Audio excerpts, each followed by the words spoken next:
with Koa mixture, it's a great way to make sure that your health is always in the best possible shape. And you take Koa mixture and you get to restore your health, right? You know your body has an immune system, and once that immune system is compromised, it leaves the body prone to all kinds of diseases to attack the body. And you don't want that to happen. That is why Koa mixture is there for you. It's a herbal medicine that supports the human body for your general well-being. It comes in a colorless liquid form, and when you take Koa mixture, your immune system becomes stronger. So get a bottle of Koa mixture today and restore your health. It's available in pharmacy shops, over-the-counter medicine sellers, and health shops.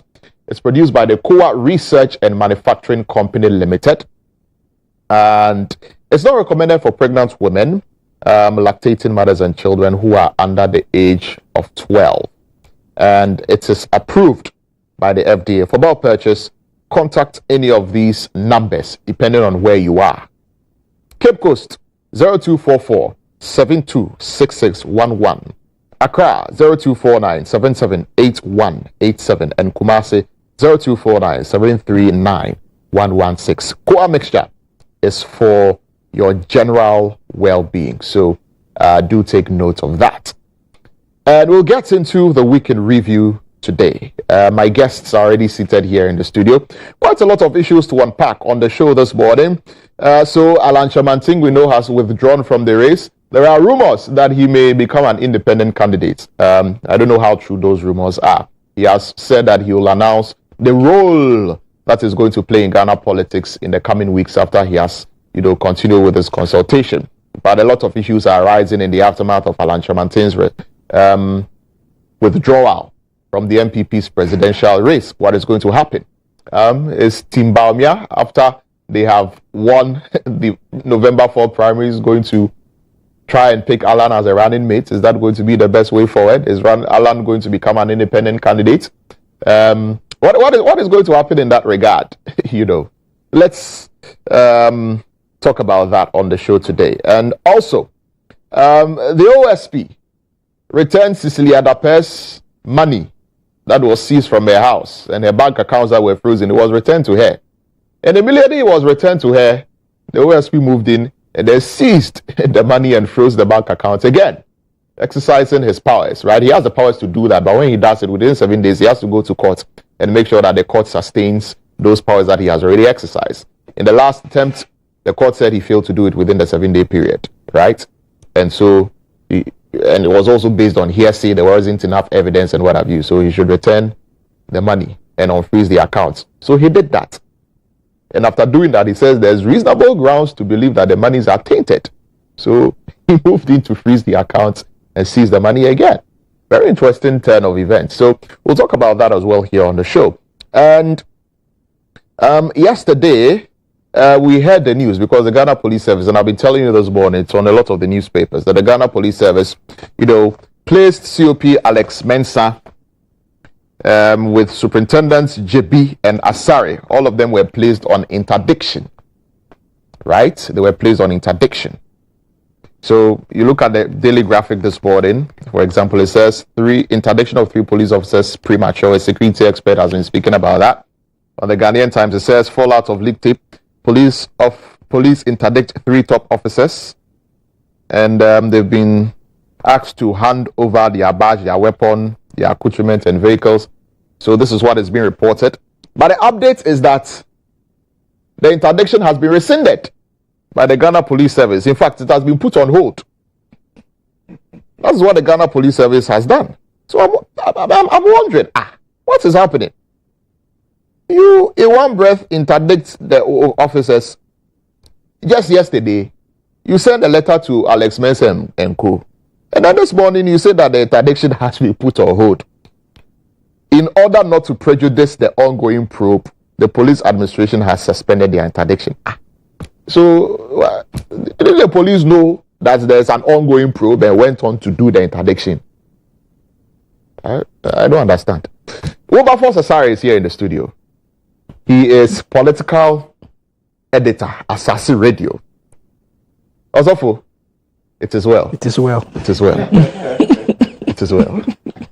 You are welcome. Thank you. It's good to see you. Very well. I mean, before I come to the others, I was curious, and I was asking this question earlier before we went on the break about the Chief Justice, saying that the NDC and the other political parties who have filed a suit against the Electoral Commission should wait because she's out of town, and so she would have to come in on a Monday, give them a date for the hearing, right? And I was a bit confused as to, just give us a bit of education as to why that is. Well, there's a lawyer here, but I don't know whether the NDC people are saying that they actually spoke to the Chief Justice on phone and the Chief Justice told them that. Well, I think I heard one of the NDC people say that they were not given a date. Well, at the registry, usually what happen when the case is filed. Okay. And then they said the Chief Justice herself has to come and give them a date where the hearing is going to happen. For not to say anything that is beyond my understanding, what I know is that when you file a case, there is a process that is triggered, particularly at the Supreme Court, when you are invoking either the original jurisdiction of the court or the supervisory jurisdiction of the court and all that. So there are timelines. Yeah. So you just don't file a case today at the Supreme Court and then the next day you are sitting at the court and all that. You file a case against somebody. That person that you are filing the against, and when I say person, even the Electoral Commission is considered a person. Yeah. So that person has to also be served, has to respond before the court will now come and sit down and start all the process. So it's not like because you see your case as special, it gets a special treatment. I don't think that's the situation. There are timelines and rules and regulations as far as practice is concerned at the Supreme Court, at the High Court, and all that. That is why sometimes you at the High Court, for example, you will file an application on notice, and then they'll say, the other party has 7 days to respond. Sometimes they can go to the court and go and abridge the time because of the important nature of the issue. So all those rules are there that can be followed. Again, notice that the courts are on vacation. It's a statutory thing that happens in Ghana, legal vacation. So it is possible that the Supreme Court judges are on vacation and the Chief Justice can't empanel because they are all not available. So what happens? Yeah. You get to say. Yeah. So there are so many dynamics, and they shouldn't make it look like. I think that what probably should have been done is that there are high courts that are sitting, vacation high courts. Probably the legal team of the NDC should have considered going to the High Court instead of going to the Supreme Court. Right. Interesting stuff. And, the limited registration exercise is supposed to start on Tuesday. Right? So if they're not able to secure that injunction, it means the exercise will go on. Or I guess if they are given a date and then the EC is served, then they will not be able to start the registration exercise. Or Uncle Ken Crunchy is here. Ken Crunchy is managing editor of the Daily Searchlight newspaper, and he's a legal practitioner as well. Uncle Ken, good morning. Good morning, Lantam. Yes. How are you? I'm doing well. How are you doing? Fantastic. I'm waiting for some cassava bread. So, it's a nice morning to have enjoy some cassava bread. I'll bring a very unique breakfast. Yeah. A breakfast made of plantain, bread made out of plantain, and we shall be drinking it down with a beverage made from prekese. Oh, nice. Yes. Sounds tasty already. These days I eat a lot of plantain. Yeah. Is there any particular reason why I eat a lot of plantain? It is the best food you can eat. Oh, is that so? Plantain. Plantain is highly rich. Plantain. Highly Yes. Amada. Okay. Anyway, but Uncle Ken. Yes. I was asking, the question about all of these legalities. I think because the date has not been set yet, the NDC and the other political parties, the CPP and APC and co, are not able to serve the EC. Right? So if on Monday the date has not been set. Yes. The date for the hearing has not been set. And I've heard them say that because of that they cannot serve the EC. So until the Chief Justice gives them a date for the hearing, then they can duly serve the EC. The Electoral Commissioner had traveled, or was it the Chief? No, the Chief Justice. You see, in your first and foremost, in terms of principle, I think that the Electoral Commissioner has a duty to ensure that as many Ghanaians who are qualified to partake in the registration exercise partake in that exercise. I mean, and I think that's one of the issues that I want us to touch on. But I just wanted us to. I just wanted to get a legal in order that people education on that before we get into the main people issues. do not believe that my submission is colored. I want to make that point clear. Okay. I believe that the electoral commissioner, as much as practicable, should, even possible, open up all the polling stations so that people can go there and register. Right. I believe that. Now, in your initial description of the lawyers, you said NDC lawyers. That is the word you used. No, I said the NDC and other political parties. No, so it's your first description of the lawyers, I'm talking about the lawyers. Okay. You said NDC lawyers. Now, Wilberforce used a different phrase, said lawyers for the NDC. Because listening to you, I would say that I get the impression that you were listening to NDC lawyers instead of lawyers for the NDC. Because you see, the Chief Justice does not have to be present for dates to be set for any cause or matter. But that's what they've said. That's what I'm saying. You are listening to NDC lawyers. You are not listening to lawyers. You are listening to NDC lawyers, people whose politics come before their law. When your politics come before your law, then you say, oh, the Chief Justice is not present, so they cannot settle it. Sorry, I think I have some cold or something. Yeah, so they cannot settle it. You go to the registry. You file a case at the registry. There is a procedure. That case is filed at the registry, go through. It is not up to the Chief Justice or any justice. It is an administrative procedural thing that your processes go through. But when you are dealing with NDC lawyers, then they will tell you that the Chief Justice is not in town, so they say the date cannot be set. It's a strange proposition. Yeah, it's strange. Very strange proposition. Yeah. But maybe it is coming from an NDC lawyer. Well, but that's what they've said, because otherwise, once they found the issue, they should have been given a date for the hearing. They have actually formed an association they call NDC lawyers. And some of this bastardization of law can then happen when you begin to engage in that type of exercise. I don't because any lawyer knows that you go to a registry, you file a writ. The writ is supposed to go through a process.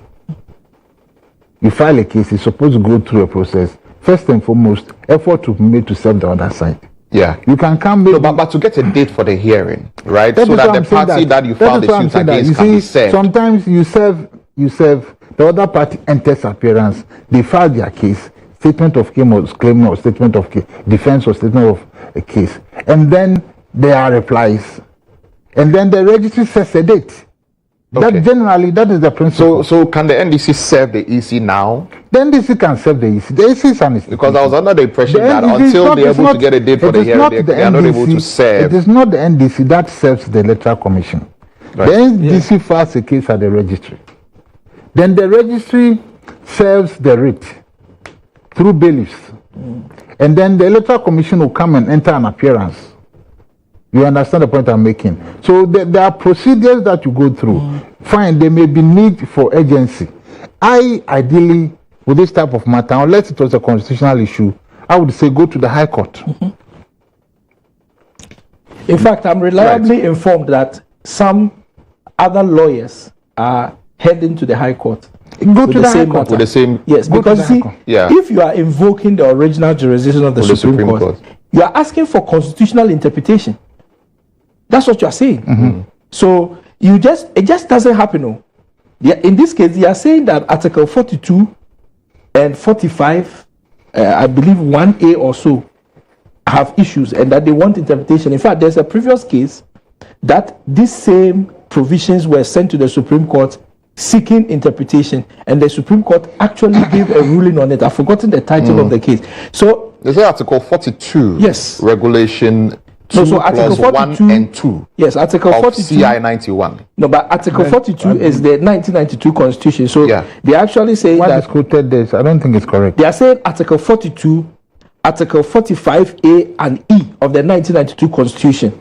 And they are also talking about Regulation 2, Sub-Regulation 2A and B, and Regulation 31 of the public elections, which is the regulation of voters, Regulation 2016 CI 91 as amended by CI 126. Even CI 126, you know, there's a process that has been triggered to amend CI 126, which has not been completed by Parliament yet. Yeah. So that is what they are seeking constitutional interpretation. Yes. It just doesn't happen.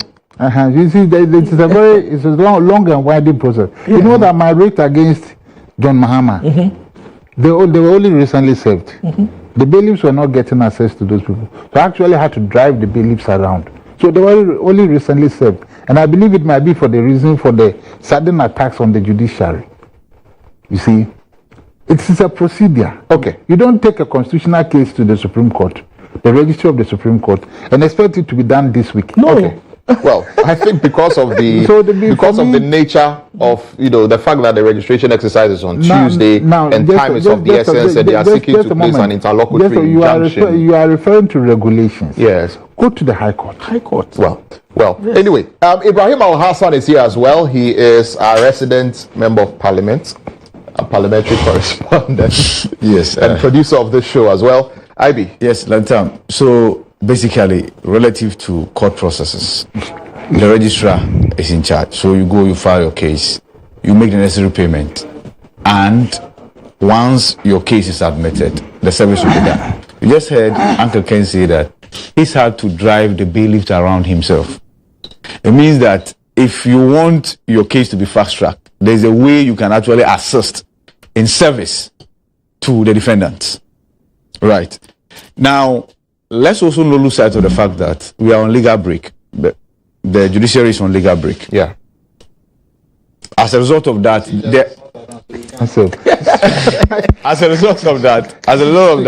there are some special courts that have been set aside to attend to issues. Yes. Right? Yes.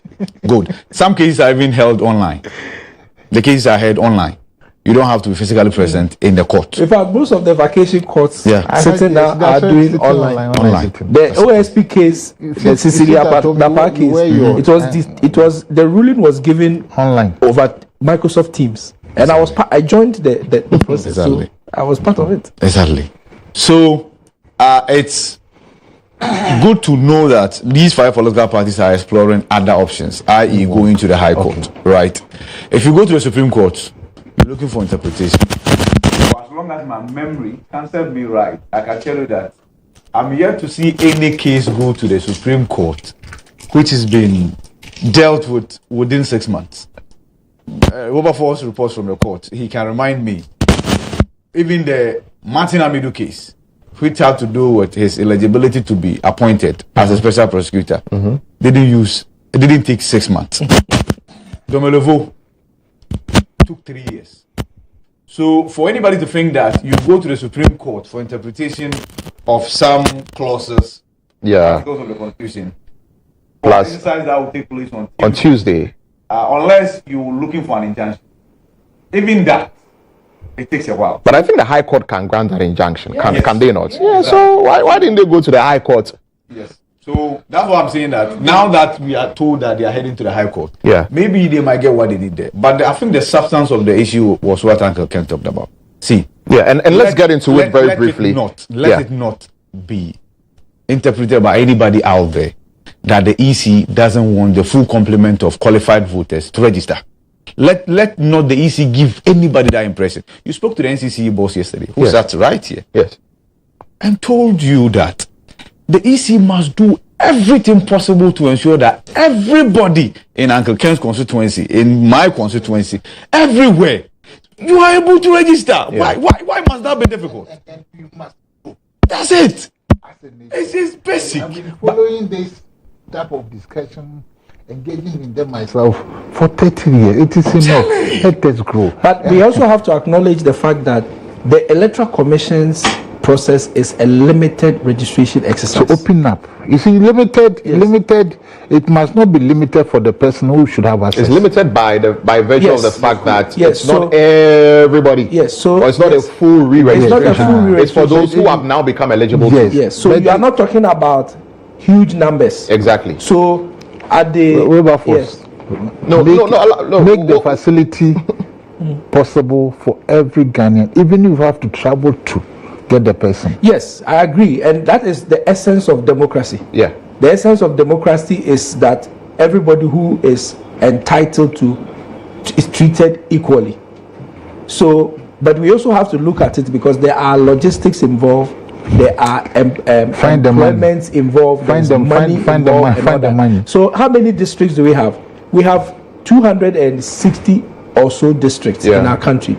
The Electoral Commission, to the best of my understanding, has offices in all the 260 districts. Find the money. And they are saying that they are going to use the districts as the port of call for you to be able to do your limited registration, for you to get onto the where will we vote? So At the polling station. Yes. Open the polling station. I agree. I mean, because that is what is done for the general registration. Is it? So that you know. I voted Because where I how registered. easy or difficult will it be for me to find which polling station I'm supposed to vote on the day? If I go to the district office and I live in some remote place, how will I know? Am I at this You're polling supposed to station? tell them Am I at that where your polling station is. Can you So you see, imagine? And this conversation that is coming up, you know, we've had limited registration exercises in the country before. Yes. And it was done at the district level. But that was before 2020. Yes. 2020 we did general registration. 2020 we did. But general since then, registration. every Since year then, we're supposed to do more PAP. We've not done that for 3 years now, so the numbers have piled up. That's the challenge. Let them open the polling station. So in terms of logistics, perhaps maybe the Electoral Commission is now going to have to be invited to expand their budgetary allocation for this exercise and make it a nationwide thing. That also means for me that it will require some bit of planning, and so essentially if that is what we want, then this Tuesday's timeline is actually not feasible. It's not feasible. Yes. Yeah. So It's not. I mean, my position, is that, and I've expounded. and then that will yesterday, also is that affect the carrying on of the District district assembly elections, because once you postpone the registration, it means you have to postpone the election itself. But I think the EC should have known this, because these are issues that were discussed at IPAC as per the account of the political parties, right? And the EC had accepted that this is how it is supposed to be done, only for the EC to turn around and say we are still going to do it at the district offices. So the EC must have known that this is how the political parties feel, this is the general consensus that this is how it's supposed to be done, and perhaps they should have started planning towards that rather than being adamant and say, no, we feel that this is how we want to do it and we are going to do it like that. Maybe it's right? because They have programming for years of programming ahead. Yeah. They have a calendar. And for me, yesterday I was discussing with somebody. As a nation, our policy should be driven with the human being at the center. Every organization. You know that every year we have a certain X number of people coming into adulthood, coming into the year 18 and above, who are eligible to register. So add that to your programming. Then start finding the money. Start finding the money. Because my child is 18 years. I want him to register and vote for me, possibly, this year. And I have to go and look for a district office. And have to worry about our polling station because he lives with me. Open the polling station in front of my house so that he goes and registers. I know a lot of young people in the area who also, and then we can also go around canvassing as politicians and to get people to register. Yes. Yeah. It's all part of campaigning. Yes, I was in Parliament when this matter came up. So let the EC not create the impression as if they just woke up to this. From day one, when they wanted to amend the CI, this came up because in the CI they were talking about limiting the exercise to the district offices, and that's MPs, one of the reasons why. The CI, the new CI was shut down because of the three things: the Ghana card as the old primary document, the guarantor system, and then the registration center. See, when we are here in Accra, we are likely to lose sight of the challenges people will go through to be able to register. Lantan, before we started Ghana card, the new one, everybody saw the voter's ID card as a primary document for bank transaction, financial institution transaction. So it was an extra motivation for people to go to every length to acquire voter's ID card. Because you go to the bank, they will ask you for a voter ID card. You go to the telcos, they will ask you. Now, Ghana card is in, And there is no extra motivation whatsoever for anybody to go and get a voter's ID card unless the person genuinely wants to vote. And that's where the challenge for the politicians come in. They will have to now bus people from the hinterlands to come to the district capital to come and register. You have to do that at extra cost. If the politician doesn't reach you, it means you on your own, in spite of the economic crisis we find ourselves in, you have to find the transportation to go to the district office to go and register. Come on, why are we doing this to ourselves? Look at places like Afram Plains, where you have to cross rivers to access Donkokrum, which is the district capital. You want somebody to move from that hinterland, cross a river, just because I want to vote for Uncle Ken. Can you imagine, just because I want to vote for Uncle Ken? No, many people will not do it unless we have a target of limiting, in the truest sense, limiting the number of voters we get onto the register. This should not happen. We talk about logistics. In the past, you know what the EC did? They demarcated the country. They will bring the logistics here, let's register. After a week, we are done, we move to the next one. After 3 days, we are done, we move to the next one. The EC can do that. And the EC did that in 2020, in COVID. We were battling COVID. The EC did that. Today that we are out of COVID, why can't the EC do that? See, Kodeo, of course, CDD, talk, many organizations have said that to make the work of the politicians a bit easier and make the work of the potential voters a bit easier, go to them, go to the polling station.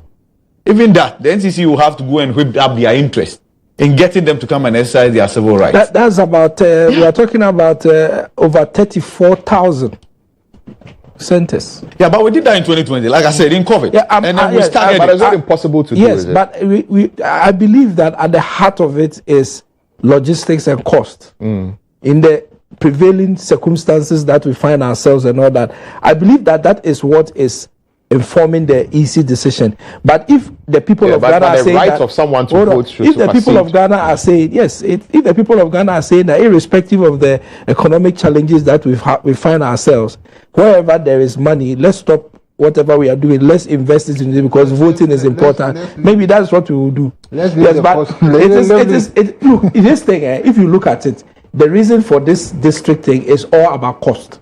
I don't think there's anything else. Let's leave the cost to Ken Operata. Yes. Worry about the rights. Worry about the rights for people to vote. But anyway, and I was talking also. Let's dovetail into the issue of the leak tape and the interdiction and the withdrawal of the interdiction. I don't know what you've made of the action that the police took to do the interdiction, and then this morning, information that the interdiction is no more because the parliamentary probe is on. And I was asking the question earlier. I mean, they knew the parliamentary probe was on, but they still went on to interdict. What happened behind the scenes, you know? Who is starting? You. So, you know, from all indications, all is not well in the Ghana Police Service. From all indications. And I am pretty much disappointed that there will be such confusion in the police service when there is supposed to be a very organized person, as I know, in charge of the service. The disarray, the confusion, the hue and cry and everything is summing up to tell me that perhaps what I was thinking was happening in the police service is really not what is happening. Because this interdiction amongst the three was a commissioner of police. A commissioner of police is the highest rank in the police service if you take out the IGP. In fact, the IGP is the highest office because you are the administrative head of the service. But when you attain the role of COP, you have arrived. You have arrived at the police service. It's just like being a major general in the army. I believe that's the rank. Because when you, in our army, if you attain a major general rank, you are a major general. I think for the Navy, it is it Rear Admiral? Rear Admiral. Yes. Also. And then for the other one, what do you call it? Air Force. Air Force. I think it is air marshal or something, air vice marshal or something of that sort. But I'm only saying that is the level that this COP Alex Mensah has gotten to. And so everything to do with him, it cannot be done as if you are dealing with an ordinary person in a particular institution. So I find it a bit difficult that we have gone through this process where we announce an interdiction and then we suspend the interdiction. There's been a discussion on the platform that I am on that is the word suspension. So if you say you have suspended the interdiction, when is it going to resume? you understand? It resumes immediately. When Immediately. So maybe the interdiction was rather revoked rather than saying that it was suspended. In fact, somebody posted something that says that those of you who will write future police examinations, take note of the dates when the shortest ever interdiction was made and when it was suspended. Calculate the hours and minutes, round it up to the nearest seconds. You may use ordinary calculator. I bet you this can even pass for KJTR law school entrance exams. So it's a sign that all is not well, and there is an urgent need for show of leadership in the police service. And when I say show of leadership, the police service has leadership at various levels, and it comes up to the level of the President of the Republic. The Police Act is there. It shows you they have Puma, they have Police Council. I believe the Vice President chairs the Police Council and all that. So, look, let everything cease. Let there be a show of leadership. Let's rescue the police service, because, look, the police is responsible for the security of the interior. If they are in disarray, they will not even have the peace of mind to protect all of us. So please, with the greatest respect, I think that let's cease fire and let's acknowledge that there are issues. Let there be a show of leadership in the police service and deal with these vexed matters, resolve them, and let the police service be at peace with itself so that they can keep the peace of the interior. Okay, Uncle Ken. Well, first and foremost, the parliamentary probe, what will be the final outcome? Are they going to be able to exercise some real action, or is it going to come by way of recommendation? If it is going to come by way of recommendations, was the probe really necessary? People have raised questions about how it was made public, how it was televised. I do not have any problems with the televising the whole process. Okay, Uncle Ken, I'll come back to you on this. I think there's an issue with your microphone that needs to be worked on. So let's hear from IB on this. And okay, so let me answer a few of the questions Uncle Ken asked. So, for instance, what will be the outcome of the work of the committee? The committee will put together a report. The report will be sent to the speaker. It will make its way to the plenary. The entire house will have a say. The recommendations therein will be forwarded to the executive, because Parliament doesn't appoint anybody in the Ghana Police Service. Parliament is not the appointing authority. The executive is. So regardless of whatever recommendations Parliament come out, if the executive led by the president doesn't take action, it virtually will amount to nothing. And that's why I think the police is suffering from indecision. See, when this audio became public, immediately it became public. The police ought to have taken action. Not wait for the minority to send the matter to Parliament, for Speaker to constitute a special committee, for the committee to start its probe in public, for you to now find the need to convene a police council meeting, which I'm told happened. Police council meeting, for you to then dispatch letters of interdiction. The police ought to have immediately the tape became public. They have their own investigative processes. Find out the authenticity of the audio. Call the officers involved. Establish some prima facie case. And then you go ahead and interdict them and institute your own investigation. Because the police investigation will be more biting than what's happening in Parliament. What's happening in Parliament is just a show of public spectacle. Yes, that's it. Yeah, nothing more, nothing less. Nothing more, nothing less. Because like I said, it's the president who appoints the IGP. The president is the only one who can decide to replace the IGP or not. Of course, in consultation with the Council of State. Which of course I know the Council of State will always agree with the president. It's not limited to the president. It should be the case all the time. So the decision to interdict the 3 officers came to me yesterday as a surprise. It came to me yesterday because it's quite belated. So it came to me as a surprise. Nonetheless, it's the statement that I found problematic. See, that statement from the police should never have mentioned the probe in Parliament. Because the two are mutually exclusive. Mm-hmm. The police action has got nothing to do with what's happening in Parliament. The police have taken custody of the audio. They've established ABOC. They are instituting their own investigation. And as a result, we are interdicting the said officers. Simple. Yeah. Simple. Nothing to do with whatever is happening in Parliament. But the statement then referenced what's happening in Parliament. Then many people started asking questions. Oh, is that not prejudicial? Yeah. Because the committee's work is not done. In fact, many people are saying that the IGP himself should appear before the committee. So why go ahead and punish them when the probe has not been conclusive? And they have every right to raise those concerns. The former CID boss, COP Odru, yes, mentioned that it's amount of victimization when we spoke to him yesterday on Star. And you cannot fault them for coming from that angle. So, and then today, we wake up to a statement from the police that the interdiction has been suspended.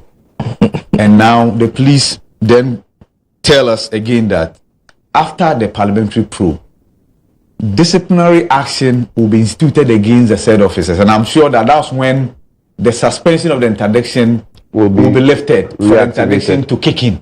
So does it mean the police are relying on the findings of Parliament? No. The police has just now... Because it would seem as though if it's pending, if it's based on what is happening, and they don't want to prejudice what is happening in Parliament. Yeah, so can the police not do their own investigations? Are they relying on... Because you made a point earlier. I'm telling you, you're allowed a television broadcast. because the police have every capacity and rights. They have the Parliament to do their own investigations. Like you mentioned earlier.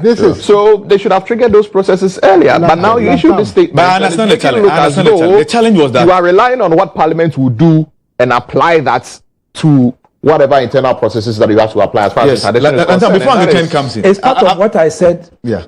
All is not well in the police. Yes, before Uncle Ken comes in, I think the challenge with the police was also those involved. See, here were 3 police officers in the company of a politician talking about a plot to remove the IGP. Mind you, IGP will be hesitant in whatever decision he's leading the police to take because it's an interested party. So, I understand. I understand the hesitancy on the part of the police because even though the police council met to take the decision that was announced yesterday, see the publication. IGP removes COP Alex Mensah. Dan Paris sacks Alex Mensah. You've seen the headlines. Meanwhile, it was a police council decision. Guess who chairs the police council? The vice president. So I understand the hesitancy. But like I said, the council should have then met and taken a decision and announced the decision as it was, that this decision is coming from the council and not from the IGP. So it's because of the involvement of the IGP's name in the tape and the fact that there was a plot to get him removed. That's how come there was hesitancy. But there shouldn't have hesitancy at all. We wouldn't be here if the police had been proactive in taking action. I'm sure Parliament would not even have had the need to put up this committee. Uncle Ken, let me come to you now. What I'm noticing generally, Ghana, is that when matters come up, when when we are involved in situations, we don't go to our source law to see what we can do, what we cannot do, and what necessary outcomes. The speaker, in constituting that committee, should have looked at the 1992 Constitution, looked at the standing orders, the powers invested in him, the putative outcome of whatever investigation he conducts, and then advise himself. And the same thing applies with whatever decision was taken, whether to interdict or not to interdict the gentleman. You see, it is administrative law. They are supposed to have been an infraction of certain administrative regulations. Were there infractions? If there were infractions, what do we do? What can we do? Are you with me? So all those considerations should have been put on board before you go out there to say that you have interdicted someone and then you have suspended the interdiction and then you have all this thing that we are having. I really think, and the word the gentleman, my brother here used was plot. Were they plotting to remove the IGP? Okay. You see, To get the IGP removed. Somebody believes that he is qualified to be the IGP. He believes that the current IGP, because of a certain set of circumstances, cannot be trusted politically. If you say that remove the IGP, plotting against the IGP, plotting encapsulates all manner of things. It could even lead to assassination. Was that what was happening? He was lobbying a politician for the current IGP to be administratively removed so that he can be replaced there. Are you with me? Yeah. So for me, what we are witnessing, this whole parliamentary probe, this whole we are going to interdict and we are not going to interdict. I hesitate to use the word concert party, the phrase concert party. This whole thing, for me, is highly unnecessary. When the tape initially emerged, what the Ghana Police Service should have done was procure a copy. And in procuring a copy, you should realize that it is for the sake of evidence. So it should be properly sourced. You get the point I'm making?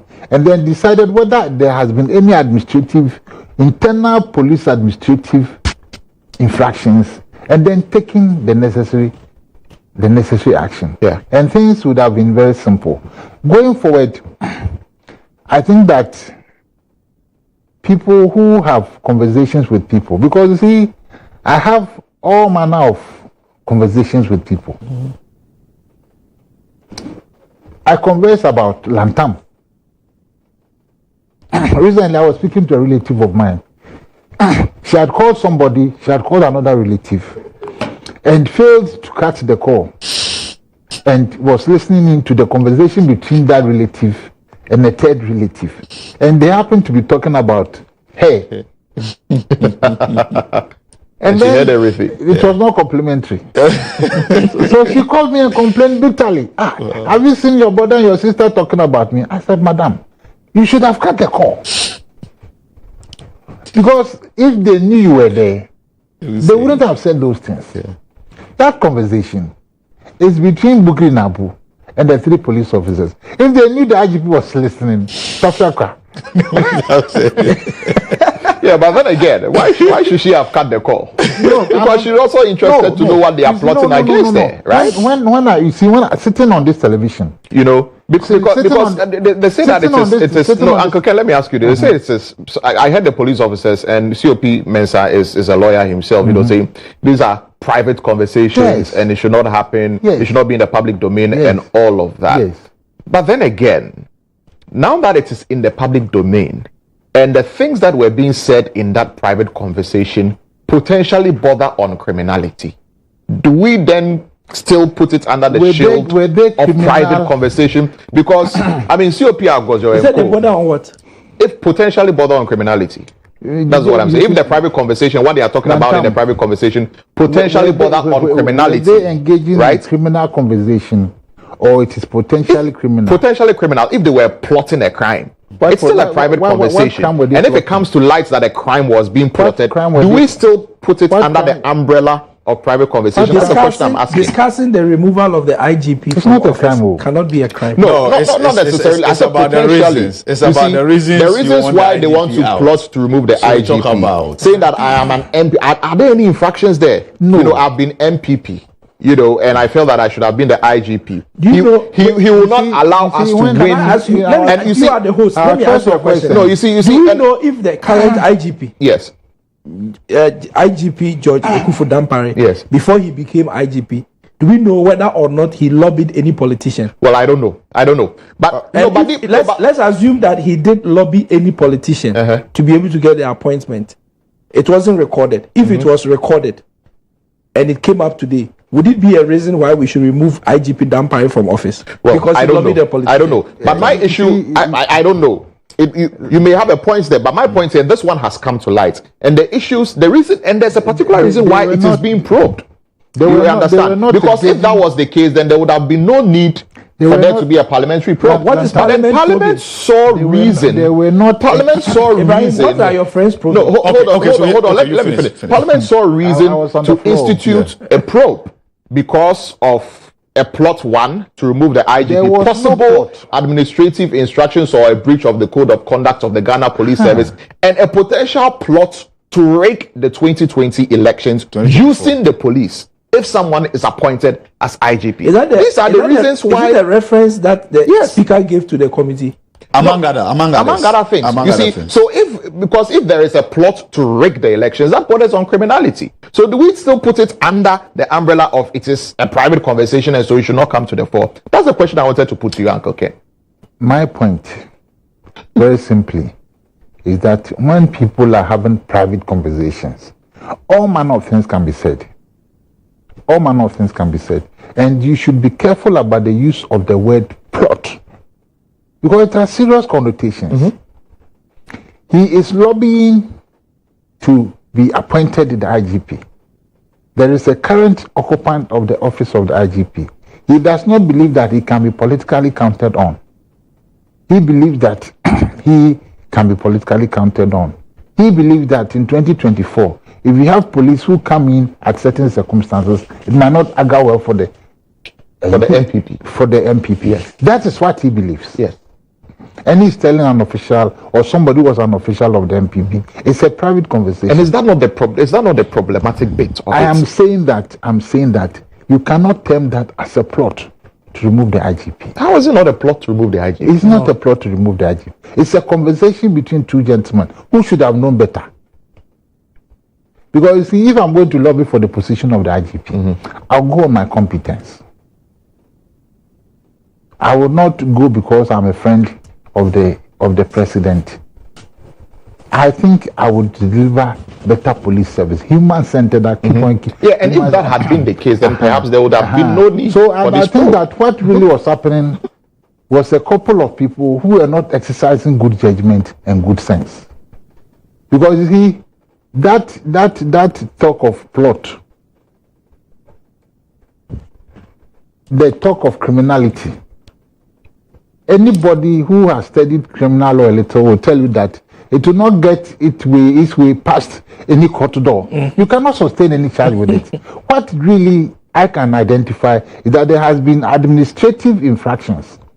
That one is for the police service itself to look at it and then see whether there has been administrative infractions and what punishments or what can be done procedurally against people who have infracted the rules. And the first one is that they are supposed to be impartial. So if you have a policeman who is sitting somewhere saying that I'm an MPP man, you can have something against those people. So administratively, and I'm saying that the speaker should not have been swayed by all the noise on radio and the newspapers and on social media, and even formed that committee. Well, it was raised on the floor of Parliament, and I think it was based on that. You see, yes. They can raise it on the floor of Parliament. It is for the speaker to make a determination, if possible, put it to a vote whether there should be a probe conducted or not. So for me, this whole exercise once again constitutes the waste of valuable state time. And this one crisis, and that is what we have done for quite a long time. We move on from one crisis to the another next crisis, to the next crisis. One scandal to the next. One scandal to the next. It's self-inflicted. The Electoral Commission, instead of opening up registration centers, will take a strange administrative decision. Somebody will go and have his conversation. Will get busy. Let's go to another. The kind of conversations that go on in our country. Between all of us who are citizens. If we were to come to the fore, if we were recording everything, a lot of people will get arrested. Nobody can live here. I told them, a lot of people get arrested. When we finish talking to Lantam, cut the call. Because Lantam may speak to Wilberforce and make a comment. But you see, if they were plotting to kill her, I'm not saying that, but if they were plotting to kill or plotting to rob her, now she has that information. In fact, as a matter of when I call somebody or someone calls me and that we finish a conversation, even if I have somebody with me, before I speak to the person, I check my phone to make sure that the line is dropped, and then before I say anything. Sometimes I'm not even going to say anything about the person I spoke to, but the person I spoke to, I finished with the person. Whatever else I'm going to say is not the person's business. Exactly. When they asked Bugri Nabu after the recording, what did he do with the tape? He said he sent it to the president. And who again did he give it to? He said it to the president. Just the president. You see. Now, have you seen all kinds of videos that people are releasing? People who went to Bugri Nabu to go and discuss some money that was supposed to come. I was watching some of the videos. Oh yeah, the videos. There's one of the videos. I hear some voice that I recognize the voice. I think I know the person, even though the person's face doesn't show. But listening to the person was speaking some English. The English is turned upside down. But but I'm only saying that all these things, they are not things that we should encourage and glorify it with the probe and all the noise. We should get a national conversation going. But I think the probe comes in the fact that the things that were being said, especially about the elections, and it borders on the integrity of the elections and the main institution that is mandated with, or that is in charge of security during election time.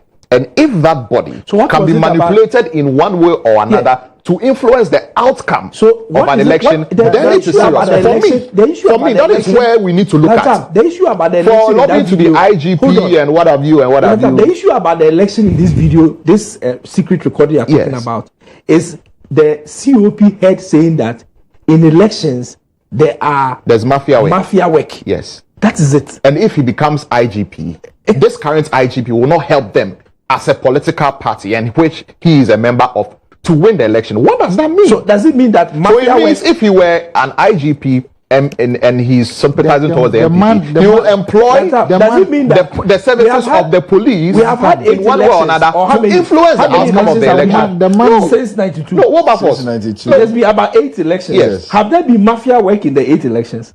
He says so when he appeared before the commission. You understand? So what is the mafia work he's talking about? Don't just take it.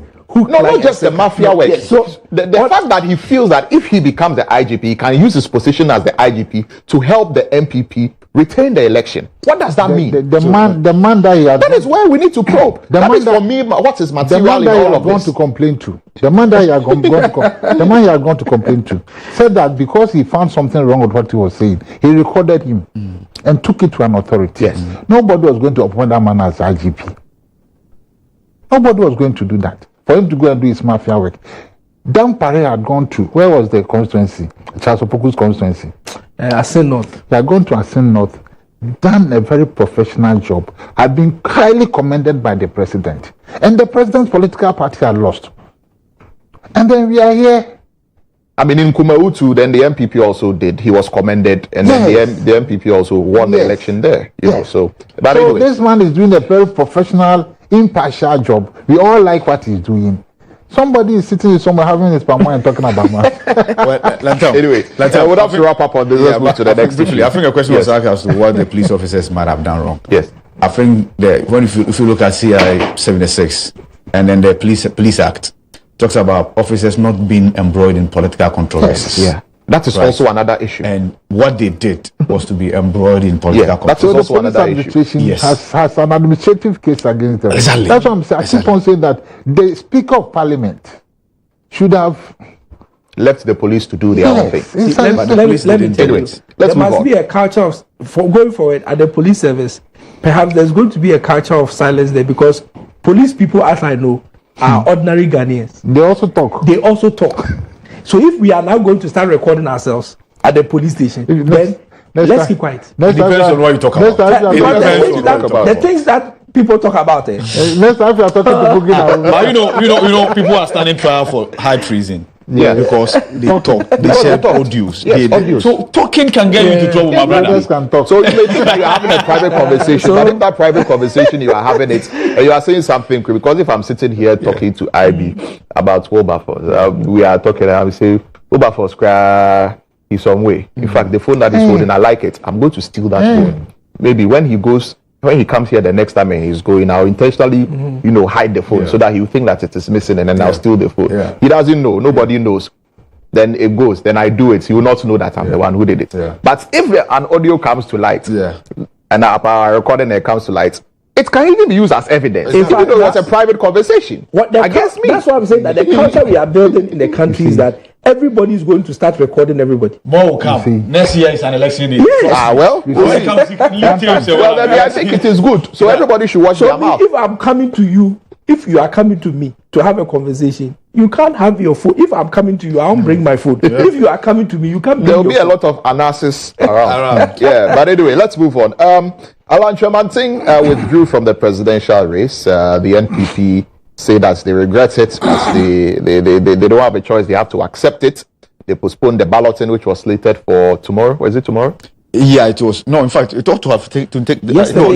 Yesterday. Yeah, it was slated for yesterday. They postponed the balloting. They said all the infractions that have been No, the balloting was for Wednesday. was for It Wednesday didn't come rather. on Wednesday because Kennedy Japan raised some issues. Okay. He wants his probe suspended, and he also wants the decision of the party to say that if you are a government appointee, you can act as an agent for Yeah. a candidate Yeah. ahead of during the primaries. Yeah. He also wants that reversed. So those So are all the two those issues, yeah. Yes. So because of that, it was postponed. And And I think Alan's- also now the party's guideline says 5. With Alan dropping out, 4. it will be 4. Yeah. Do they go with the 4 or they move to the next one? 2014. Or do they There were bring in? 5. Yeah. 2014, 5 were listed. Yeah. 2 withdrew. Okay. So they went with 3. They went with At 3. the final, Okay. during the So it doesn't mean primaries. they have to Yes. perhaps So maybe bring go- white it doesn't and have to put by in- all means be 5. Okay, yeah, Once so- you shortlist the 5, and they decide to withdraw, You it just does go not with the affect rest. the number. All right. So we have about 10 minutes more on our discussions today. So 10 on the- minutes. yes, 10 so I minutes have more. 2 minutes. So you have Okay. three So, minutes 3 roughly. minutes. Okay. So on We the have 10 Alan, minutes more. So the yes. Alan Tremantin issue, I'm just looking at his statement. His statement says that the level of intimidation of varying intensity, directly and indirectly, unleashed on a significant number of delegates at various voting centers across the 16 regions is unprecedented in the history of our party. This, for me, is the summary of why Mr. Tremantin says he's leaving the exercise. But this statement is not backed by any evidence. No evidence, because 927 people voted in the last exercise. There was a recorded infraction in Northeast, which in fact his statement actually comes back to quote. He says that in addition, the fact that my polling agent in the Northeast region has suffered severe damage to his eyesight, arising from the bold and courageous efforts to ensure compliance with the various rules and regulations for the conduct of the elections as approved by the Presidential Elections Committee, will forever remain a dark spot in the history of the internal elections within the party. So in the Northeast region issue, which is one incident which has evidence backing it, if that is the grounds on which Mr. Chairman said he was pulling out, that is fine. But the initial one, saying that there was widespread activity in all polling stations and attacks here and there. There is no evidence. All of us here, we covered that election. Can any one of us here provide evidence to the fact that what Mr. Kyeremanteng is saying in his letter, directly and indirectly unleashed on a significant number of delegates? Significant number of delegates. Out of 927, significant number of delegates out of 927 should be at least 700. If you use significant number, or less, even for the avoidance of doubt, half of the number. So we are talking about at least 450 people. There is no evidence. So I think that Mr. Kyeremanteng perhaps decided to withdraw from the race because he does not see his path to the presidential candidature of the party clearly. And that is why he decided to stand down. It is fine. He is not the first to stand down. Unfortunately, the two Kyerematengs have all stood down now. So Boakye Ejiako Kyeremanteng was first to stand down, and then Alan Kyeremanteng has also decided to stand down. From all indications, it looks like the party is bent on going on with the process, and irrespective of who pulls out or who pulls in, they will continue with the process to its logical conclusion on the 4th of November.